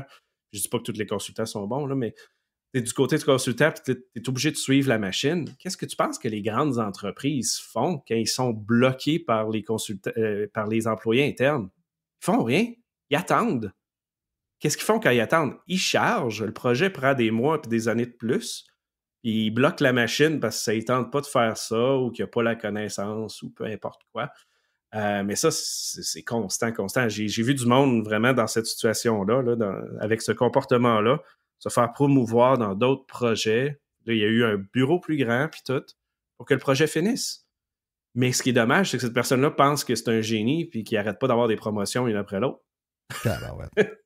Qu'est-ce qui va arriver à la fin, pour finir, là, On s'en sortir comment? Ils vont patcher ça? Ils vont mettre des centaines de millions de plus pas prévus? Comment ça va finir, cette histoire-là? Si on retourne un peu sur l'histoire de la SAC, puis pour rentrer un peu plus dans les détails, ce qui est le fun avec la communauté du Hackfest, c'est qu'on a eu beaucoup de whistleblowers qui sont venus nous donner les détails techniques en arrière. Il y a au moins 1 an de retard. C'est pas un retard, là, mais il manque 1 an de tests et d'amélioration avant que ça soit correct pour aller là, en production, pour que ça soit acceptable que le public joue dans cette solution-là. Fait que là, on est déjà 12 mois en avance quelque chose qui ne marche pas. Ça, c'est pas super. Après ça, ce qu'il faut comprendre, c'est que ça a été développé par des firmes, oui, qui sont locales. Fait que, oui, investir local, mais ces firmes-là ont pris du monde qui travaille au Brésil puis en Inde, qui ne comprennent pas les technologies et les techniques montrées au cégep ici en programmation là, de base. Je sais que tu comprends un peu la programmation, Jeff. Tous les concepts de classe puis d'utilisation d'objets puis ces affaires-là, si vous êtes en programmation, vous connaissez ces termes-là. Mais ces firmes-là ne les connaissaient pas. Puis là, on ne parle pas de sécurité informatique. Là. Ce système-là n'a pas été pensé pour la sécurité. On a des personnes qui ont levé des problèmes à l'interne expliquant que la sécurité n'était faite que du côté client. Ce que ça veut dire, là, en fait, c'est que quand vous utilisez une application web, vous avez votre browser qui appelle le serveur en arrière. Fait que dans votre browser, s'il y a un champ qui dit que tu peux rentrer juste des chiffres pour faire de la sécurité, bien, l'appel qui est fait par en arrière de ça, tu peux modifier toutes les données et tu peux briser, pirater les systèmes qui sont en arrière. Fait que ça, on appelle ça de la sécurité par obscurité. Fait que ça paraît pas, on cache des choses, mais au final, on sécurise rien. Fait que, tu sais, tout le niveau technique de ce projet-là a été fait de A à Z avec le fait que c'est basé sur des technologies extrêmement vieilles parce que ça leur a pris 4 ans merger les données de toute leur base de données pour les mettre dans SAP. Fait que ça, c'est pas juste le fait que ce projet-là, aujourd'hui, n'a pas été bien fait, là. C'est 10 à 20 ans de problématiques, de mauvais design, mauvaise architecture, de ne pas avoir une vision complète de A à Z du système et se ramasser avec la donnée A dans une base de données à gauche, l'autre à droite, l'autre ailleurs. Puis là, ça leur a pris 4 ans à merger tout ça, là. Wow. Ça n'a aucun sens, là. Fait que comment réparer ça, à part investir beaucoup, beaucoup d'argent, qui risque d'être avec la même firme, je pense pas qu'il va y avoir de grandes choses qui vont être faites là. On n'a même pas de tête qui a roulé encore au niveau des ministères. Ça, c'est incroyable. Non, ça n'a aucun sens. C'est incroyable. Hey, merci, Pat. C'est bien gentil d'être... Je sais qu'on a dépassé notre temps un peu. On devait être discipliné sur la... C'est dur d'être discipliné quand le sujet est intéressant et gros de même. Là, mais Patrick Mathieu est conseiller en sécurité informatique et il est le président également du Hackfest Communication, vous dites ça comme vous voulez. Là. Donc, Pat, à l'occasion qu'il y aura des histoires comme ça, on va venir nous jaser. Il y en aura de plus en plus. Là. On s'en va vers une société qui veut être de plus en plus... en tout cas... De ce que je comprends, tous nos services vont être sur le web. On le souhaite. Mais là, l'étape numéro 1 de manger un machin coupé dans la face, j'ai comme l'impression qu'on s'en va vers une longue décennie de projets qui vont être bien tough à réaliser et qui vont surtout nous coûter des milliards et des milliards pour aller faire la file dehors. C'est ça qui est quand même drôle. Oui. On a la boîte à Jerry après. On prend une petite pause vite sur Radio Pirate Live et Jerry est stand-by.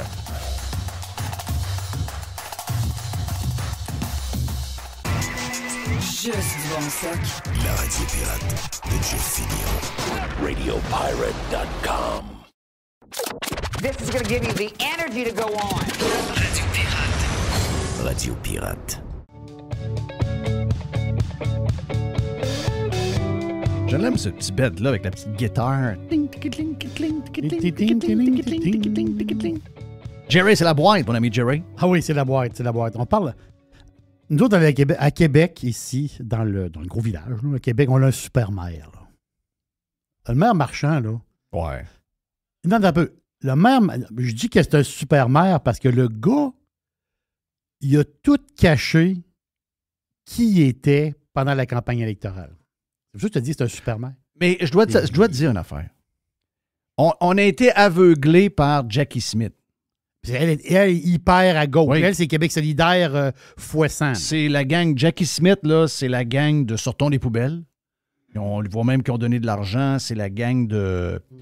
C'est la gang de beaucoup de monde, là. Tu sais, je veux dire, c'est... et on a pensé que... Et finalement, ils ont utilisé Jackie Smith pour faire passer le gars qui est avec eux autres aussi. Là. Ça en est un QS. Donc, on s'est tellement concentré sur elle qu'on a oublié de checker lui.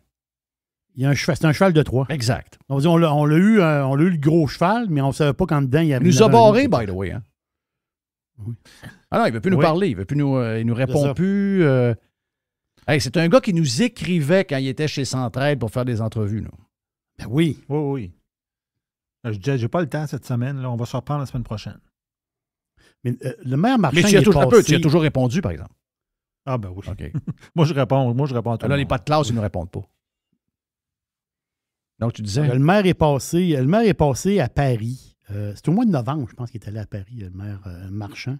Et, s'entends-tu que... Mais il y a des petits détails qu'on n'a pas entendu parler, des petites affaires que lui, il a adoré de Paris. Jambon beurre! C'est sûr que...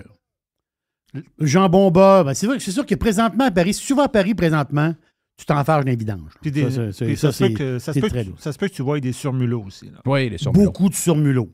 Beaucoup de surmulots. Il y a une grève de vidangeurs à Paris, là, puis c'est des tonnes et des tonnes et des tonnes. Pour vrai, c'est en tonnes là, de vidange. Les photos de Paris présentement, c'est spectaculaire. J'ai jamais vu autant de vidange que ça. En tout cas, mais le maire, lui, quand il est passé à Paris, il y a un concept qu'il a adoré. Parce que je pense qu'il a rencontré Mme Hidalgo. Oui, Anne. Je pense que elle se faisait appeler Anne par le maire Labombe. Je vais aller en parler à Anne. Oui, ça c'était drôle. Oui. Lui, il appelait tout le monde par le petit nom, comme s'il connaissait depuis 25 ans. Oui, c'est ça. Je vais en parler à Anne. Lui, c'est un gars bizarre. Oh, on le su. Hey, c'est quoi qui se passe à Québec? Spécial. La bombe, lui. Oui. Mais le maire Marchand, il a adoré le concept rue-école. Rue-école? Oh, un peu là. C'est le concept. Parce que la Ville de Québec a une espèce de stratégie routière. Parce que la Ville de Québec, là, on s'entend-tu qu'on est gouverné à gauche. Là. Et là, le concept rue-école, c'est quoi? Marchand a adoré ça. Et il y a des rumeurs qu'à Québec, il pourrait implanter le concept rue-école. C'est quoi ça, rue-école? Rue-école, c'est éliminer les véhicules motorisés devant les écoles. Oh! Attends un peu, laisse pas finir.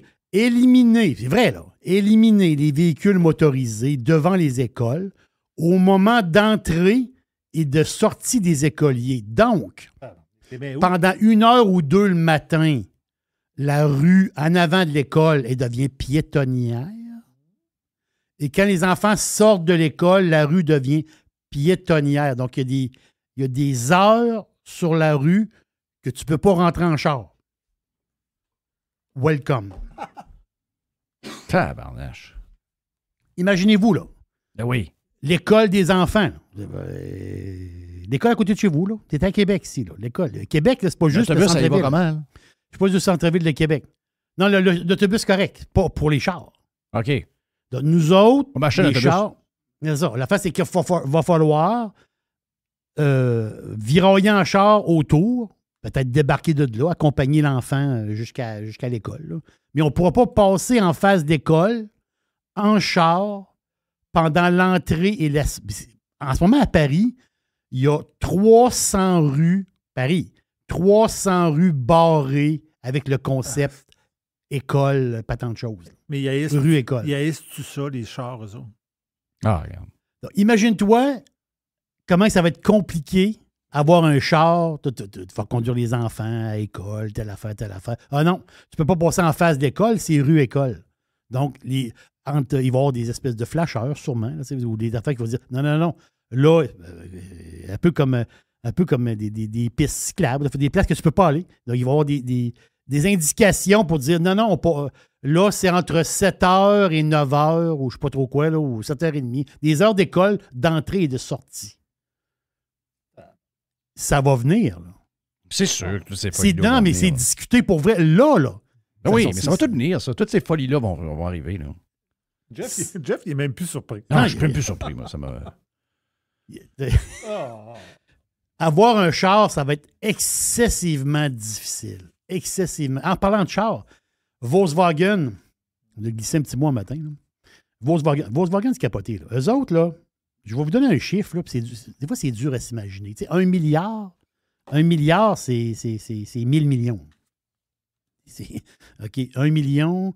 Là, non, il y en a 1000. On va dire comme Régent, gagner 1 million le premier, tu sais que c'est dur. Imagine-toi, il faut que tu en trouves 1000.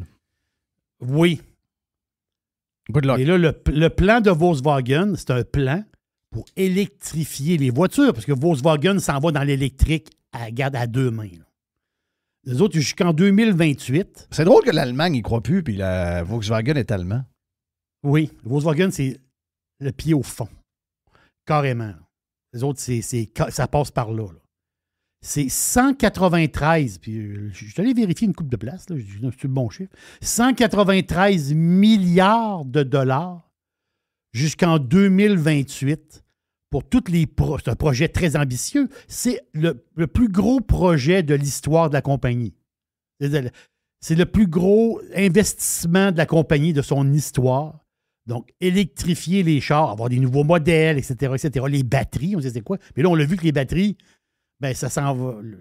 Volkswagen va ouvrir, je pense qu'ils ont une grosse usine dans le coin du Tennessee, je crois, ou dans ce coin-là, mais l'autre usine, elle va être à Saint-Thomas. Pas Saint-Thomas des Caraïbes, Saint-Thomas à côté de London, Ontario. Là.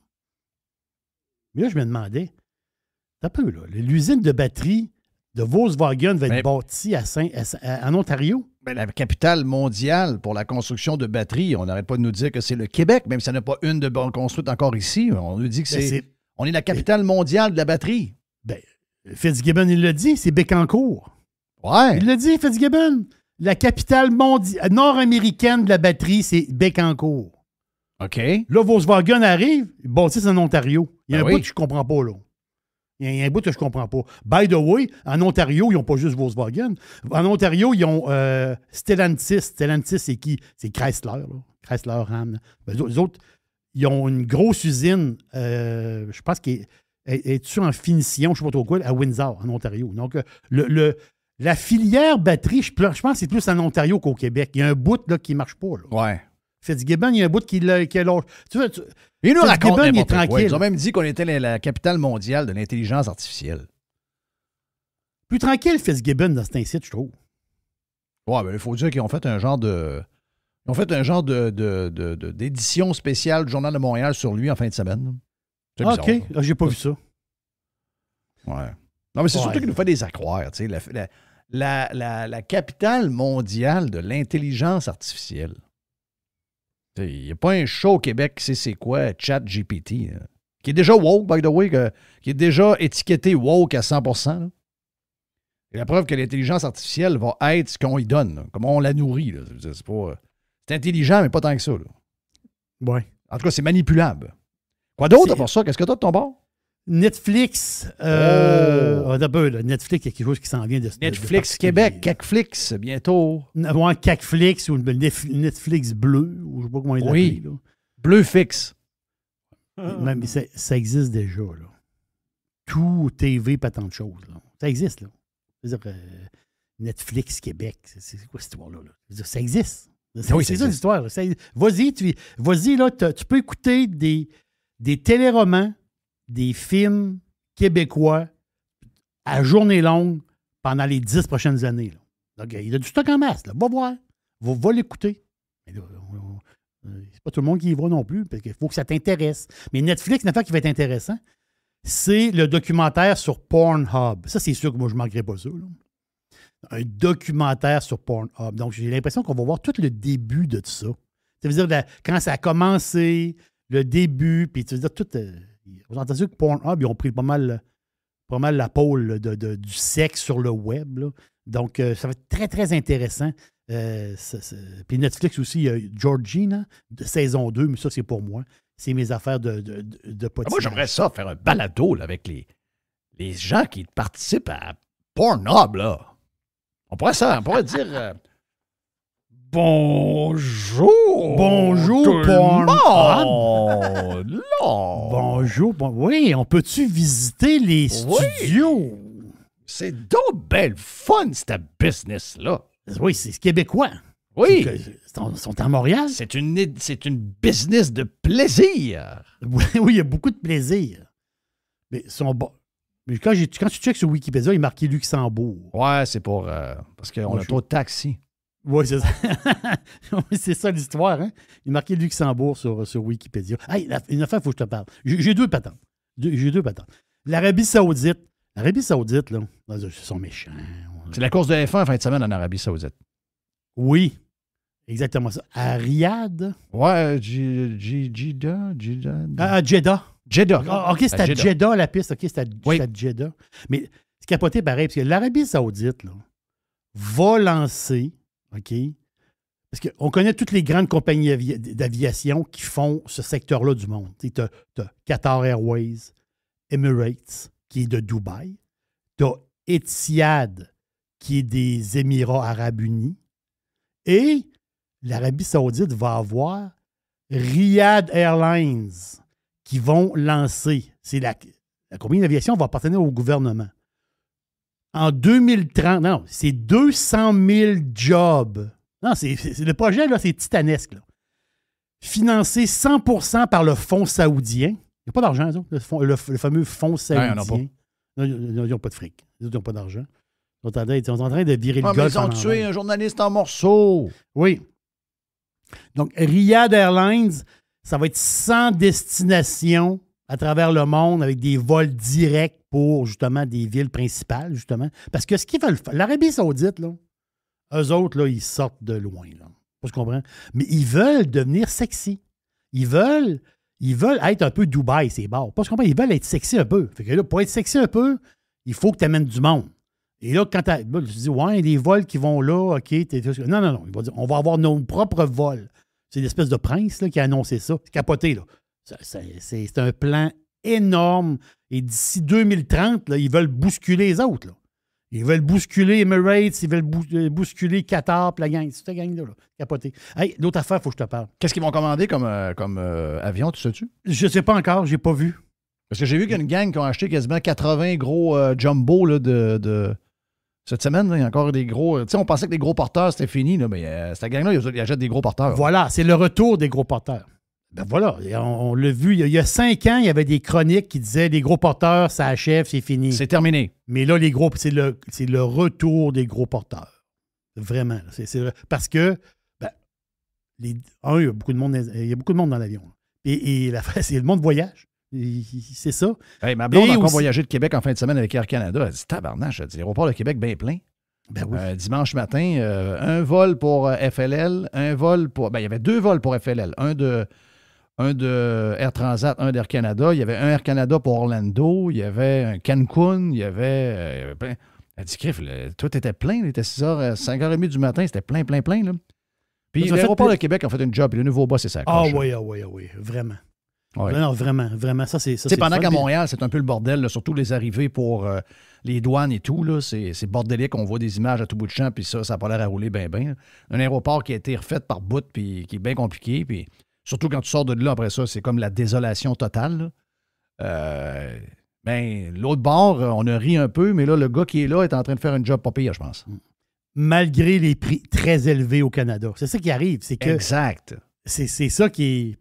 Imagine-toi, Jeff, au Canada, le même service qu'on a aux États-Unis ou en Europe, où que tu peux prendre des vols... Ouais, mais ils taxent les aéroports. Je sais, mais un jour, il faut que ça se règle. Il faut que ça se règle.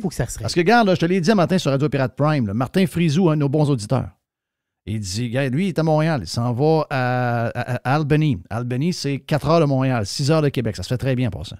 Oui. Et s'en va à Nashville en plein haute saison cet été. Là. S'en va à Nashville avec Allegiant à partir d'Albany. 149 $ US aller-retour. Oui, les compagnies sont bonnes, puis ils font attention, sont des low cost, mais je veux dire, il y a aussi les frais d'opération, puis les charges ne sont certainement pas les mêmes pour qu'ils soient capables de vous offrir ces prix-là. Mais vois-tu, lui, il ne sera pas à l'aéroport de Montréal. Là. Il ne sera pas à Dorval. Là. Il sera pas là. Voilà. Il s'en va ailleurs. Il s'en va ailleurs. Et je te termine ça, Jeff, par, je veux dire, un hommage. Un hommage, la face, c'est qu'il y a des sportifs qui ont changé leur sport. On parle, mettons, un gars comme Jordan, Michael Jordan, il a changé son sport. Jordan, à la hauteur qu'il sautait, le côté spectaculaire. Oui, il y a eu des grands joueurs de basket dans l'histoire, mais le style de joueur de basket à la Jordan, ça, c'est incroyable. Jack Nicklaus et Tiger Woods. Tiger Woods, il est là-dedans. On va mettre Wayne Gretzky, on va mettre Mario Lemieux. Ça veut dire, des athlètes, là, vraiment. Mais dans les sports moins connus, il y en a aussi. C'est des sports plus, des sports olympiques, choses comme ça. Et il y a un gars, à un moment donné, aux Olympiques de 1968, qui était à Mexico City, Olympiques de 1968. J'avais un an. Oui, c'est ça. Mais je te parle de ce gars-là pour une chose, parce que ce gars-là, il a révolutionné son sport. On est en saut en hauteur. Jerry, tu me parles de saut en hauteur. C'est quoi cette histoire-là? Non, il y a une histoire. Le gars, il s'appelle Dick Fosbury. Dick Fosbury. Fosbury, un gars de Portland, je pense, en Oregon, chose comme ça. Lui, Fosbury, il arrive aux Olympiques. Là, le monde dit, OK, bon, parfait. Là, tu as des grands champions. Tu es aux Olympiques, C'est lui qui gagne la médaille d'or en saut en hauteur. La face, c'est que son saut, il était dorsal. Il saute. Tu sais, quand tu les vois arriver, les gars qui sautent, ils sautent de dos. Parce qu'avant, il sautait par en avant. Là. En avant, il sautait. Avant ça, il sautait de face. Le ciseau, là. Voilà. Et depuis que le saut en hauteur, existe, tout le monde sautait de face. Ils ont dû le regarder de travers un peu la première fois. Ah ben oui, mais un qui se faisait traiter de cave. Là. Moi, il disait, ça n'a aucun rapport. Là, lui, il disait, non, ça n'a pas. Arrêtez de dire que j'ai pas rapport. Il dit, tous les records vont se battre de dos et non de face. De face, il dit, on va plafonner. Si on veut sauter encore plus haut, il dit, ça sera peut-être pas moi. Il dit, ça va être ceux qui vont me suivre. Ils vont sauter de dos. Et sa méthode de saut apporte son nom. C'est le saut Fosbury. Quand tu sautes de dos, c'est le saut Fosbury. Ça a pris son nom. Il est décédé aujourd'hui, à 16 ans, le gars. Lui, il a révolutionné son sport. By the way, lui, quand il a fait son record, c'était 7 pieds 4 pouces de haut qui a fait son record de... Et aujourd'hui, le record du monde de saut en hauteur, c'est 8 pieds et quelques poussières. Donc, un genre de 8 pouces et demi de différence entre Fosbury et, autrement dit, les records aujourd'hui. Donc, il avait raison, Fosbury. Lui, il dit, ça va plafonner de ventre. Il dit, le dos, il dit, il y a peut-être même... Le dos, là, ça va s'améliorer. Donc, il est décédé. Puis le gars, il a fait rire de lui pendant des années. Puis j'aime ça. Moi, j'aime ces histoires-là. Du monde qui ont révolutionné leur sport. Thank you, Jerry. Merci pour la boîte. Merci également à Mr. White pour la prod. Thank you à notre chum. On avait Reg qui était là, Pat également. On a parlé de SAQ, puis de tout ce que. SAAQ plutôt. Et de tout le reste pour l'informatique. Donc, c'était bien le fun. Donc, gros show aujourd'hui. Quasiment brûlé. Puis on a plus de stock encore. Si vous voulez vous inscrire sur radiopirate.com pour avoir la version Prime. 2h30, 3h par jour, dépendamment de comment on filme. Sans pub. 2 pieds sur le pouf. On fait un balado et on a un nom. Puis le nom de notre balado, ça s'appelle... c'est pour les pirates. Ça s'appelle... Bonjour tout le monde! Bonjour! Ah, bonjour! On est parti ici. Bye-bye, tout le monde, là!